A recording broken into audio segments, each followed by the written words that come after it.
The Biden administration has provided new guidance to agents with immigration and customs enforcement on who to prioritize when it comes to arrests and deportations.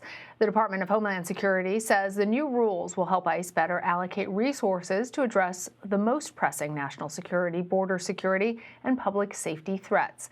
It's seen as part of an effort to reverse immigration policies put in place by former President Trump, and also comes as Democrats introduce President Biden's own sweeping immigration reform bill. His 353-page plan faces an uphill battle in Congress.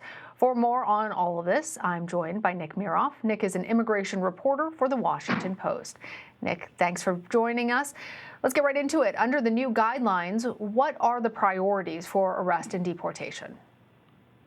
So ICE has laid out three priority areas, and they are immigrants who pose a national security threat. That could be somebody who's suspected of terrorism or espionage.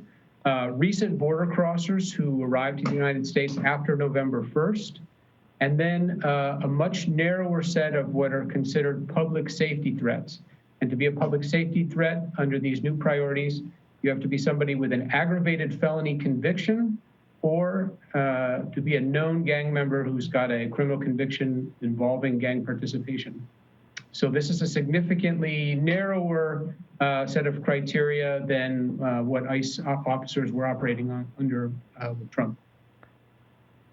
So, Nick, not to put too fine a point on it, but I think people will be interested in knowing what groups of people are no longer considered a priority then.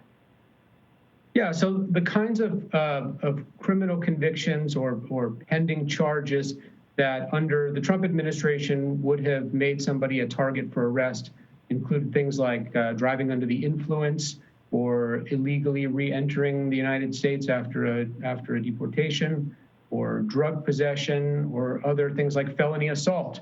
Under these new priorities, someone needs an aggravated felony conviction, and that could be something like obviously homicide or sexual assault or drug trafficking. So fairly serious criminal convictions.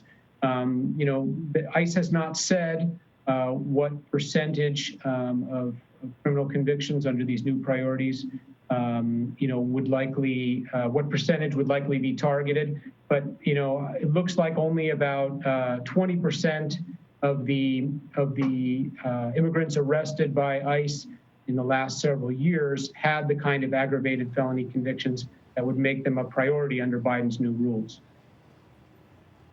Well, it seems like among the changes, immigration officers will have to seek approval from senior managers for some deportations.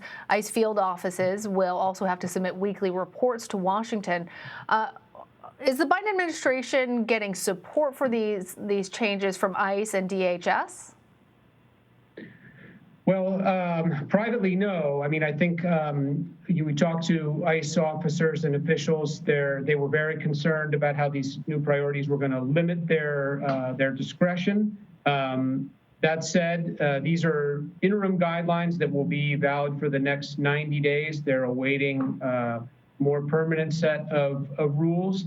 And I think that one of the new requirements is that they need approval from a field office director. There are 24 ICE field office directors around the country. But that is actually a looser criteria than what had been circulating as recently as a couple weeks ago that would have required ICE officers to get approval from Washington before arresting anybody who falls outside these new priority guidelines. So, Nick, you mentioned that the guidelines are only in effect for 90 days. What is the Biden administration hoping to assess in that time frame? And then what happens when those 90 days are up? Well, the Biden administration is currently in litigation with the state of Texas. And you may recall that Biden, as soon as he took office, ordered a 100-day deportation pause. And the state of Texas sued the administration in federal court and secured a temporary restraining order against that part of his ICE agenda. So these new guidelines, which are going to be in effect for 90 days, certainly reflect, the administration's new priorities. And I think that they're going to maybe wait to see how this court case plays out, because the state of Texas is also trying to block the implementation of these priorities. And the judge hasn't ruled on that. But those hearings are coming up in the coming weeks. All right, Nick Miroff, thank you. My pleasure.